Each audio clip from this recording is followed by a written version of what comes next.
Welcome to my channel. আজকে আমরা যাচ্ছি তিরুপতি। হঠাৎ বাবার ডাক এসছে, তাই জন্য যাচ্ছি।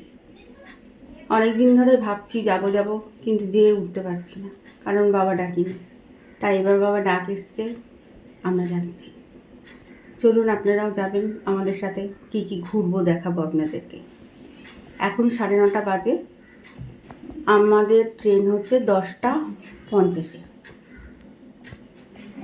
হাওড়া গিয়ে আবার আপনাদের সাথে কথা বলছি। আপনাদের বলেছি যে এবার তিরুপতি বেড়াতে যাচ্ছি। এই যে আমার মেয়ে নিয়ে যাচ্ছে এবার আমাকে, কিন্তু আজকে আমাদের যাওয়াই হতো না। ট্রেন মানে ছেড়ে বেরিয়ে যাচ্ছিল। কপালের জোরে ট্রেন পেয়েছি। এত মানে এখানে কেকেআরের খেলা আছে, প্রচণ্ড জ্যাম। মানে ক্যাব দেরি করেছে, মানে আমাদের অবস্থা খুব খারাপ আছে। মানে ঠাকুর মানে যেটা 50-এ ছাড়ার কথা সেটা 55-তে ছাড়লো। আমরা একদম মানে এসিতে উঠবো কি, আমরা সাধারণ জেনারেলে উঠেছি, উঠে ভেতর দিয়ে এসে এখন বসছি। আমাদের কোচ নাম্বার B6 আর সিট নাম্বার 42-44। এখন আমরা পৌঁছে গেছি ভারতের অন্যতম বিখ্যাত রেল স্টেশন খড়গপুর জংশনে। একসময় বিশ্বের দীর্ঘতম রেলওয়ে প্ল্যাটফর্মের জন্য এই স্টেশন বিশেষ পরিচিত ছিল। চারপাশে ব্যস্ততার মাঝেও রেলের এক আলাদা সৌন্দর্য লুকিয়ে আছে এখানে। ট্রেনের জানলা দিয়ে দেখা এই দৃশ্য যেন প্রতিটি ভ্রমণকেই আরও স্মরণীয় করে তোলে। যদি আপনিও ট্রেনে ভ্রমণ ভালোবাসেন তাহলে এই দৃশ্য নিশ্চয়ই আপনার মন ছুঁয়ে যাবে। আমাদের এখন লাঞ্চ চলে এসছে। লাঞ্চে আছে পনিরের তরকারি, ভাত, দই, রুটি, আচার আর ডাল, আর দিয়েছে আইসক্রিম। ট্রেনের জানলার বাইরে তাকালেই মনে হয় পৃথিবীটা যেন কত সুন্দর। চারিদিকে সবুজে ভরা মাঠ, মাঝে মাঝে বালির চর, আর তার পাশ দিয়ে শান্ত জলের ধারা। সব মিলিয়ে এক অন্য রকম শান্তির অনুভূতি।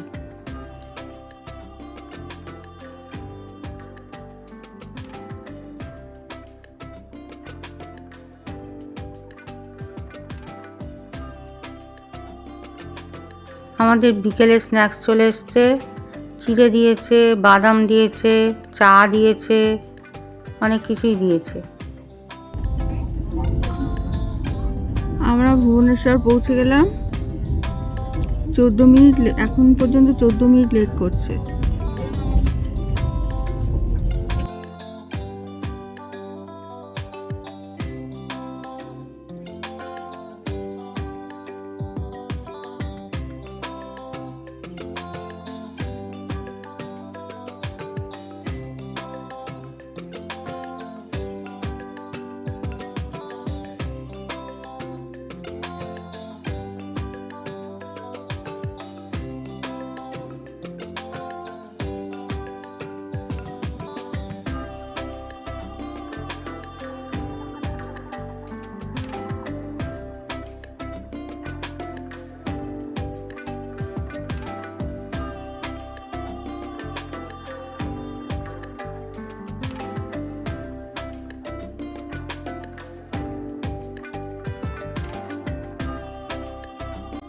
মেয়ে ডিনারে নিয়েছে ডাল,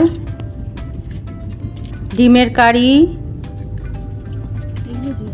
5 মিশালি তরকারি, আচার, ভাত।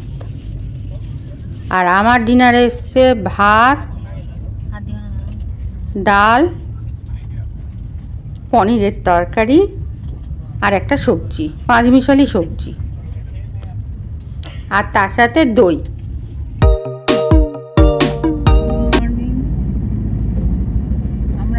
পৌঁছে গেছি, আর 300 কিলোমিটার বাকি। ট্রেন খুব ভালো যাচ্ছে, এখনো পর্যন্ত টাইম ঠিক আছে। সকালের এই শান্ত পরিবেশে ট্রেন ভ্রমণের অনুভূতিটাই যেন আলাদা। দরজার বাইরে যতদূর চোখ যায় সবুজে মোড়া প্রকৃতি আর পাশাপাশি ছুটে চলা রেল লাইন দেখতে সত্যিই অসাধারণ লাগে। মনে হয় যেন দুটি পথ পাশাপাশি এগিয়ে চলেছে নিজেদের গন্তব্যের দিকে। এমন মুহূর্তগুলো ক্যামেরায় ধরা পড়ে ঠিকই, কিন্তু বাস্তবে অনুভব করার আনন্দটা একেবারেই আলাদা। প্রকৃতির এই সৌন্দর্য মনকে এক অন্যরকম শান্তি দেয়।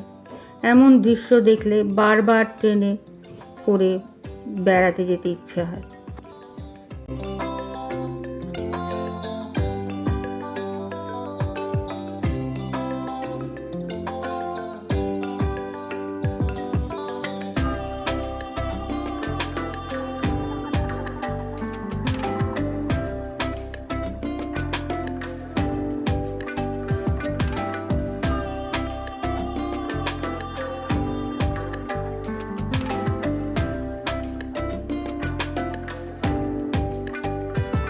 সকালের জল খাওয়ার চলে এসছে, 2টো ডিম সিদ্ধ, 2টো পাউরুটি, ম্যাঙ্গো জুস আর চা।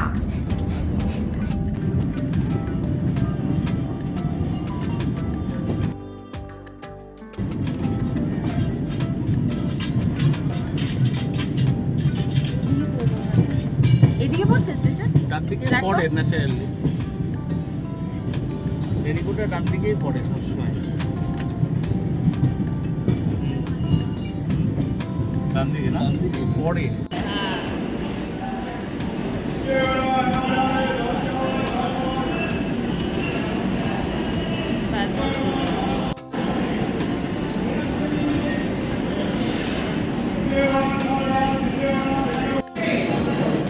50 টাকার নিয়ে না।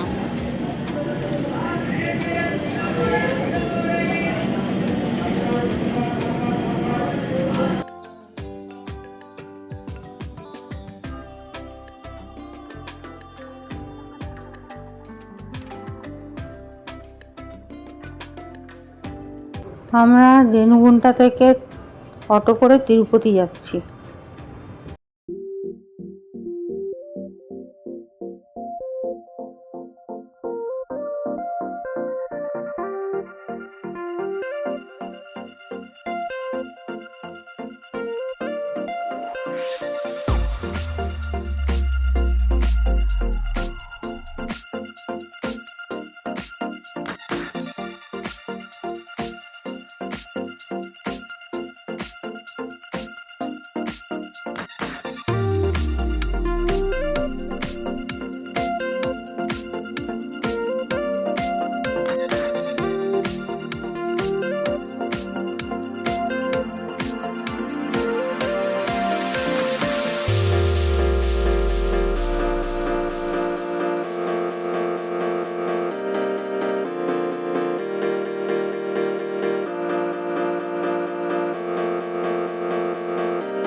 Hotel Shrihari grand. আমরা এই হোটেলে উঠেছি কারণ আমরা বাড়ি থেকে হোটেল বুক করে আসিনি, এখানে এসেই এই হোটেলটা করেছি। দরজা দিয়ে ঢুকেই ডবল বেডের খাটের পর ডান দিকেই আছে আলমারি, দুটো বসার চেয়ার, এসি, এদিকে জানলা আছে, এটা বাথরুম। আজকের লাঞ্চে ছিল ধোসা, 3 রকমের চাটনি আর সাম্বার। দক্ষিণ ভারতের ভ্রমণ আর 1 কাপ তিরুপতি স্টাইলের কফি, দুটো যেন একে অপরের পরিপূরক। গরম গরম কফির প্রতিটা চুমুক সত্যি দারুণ লাগছিল।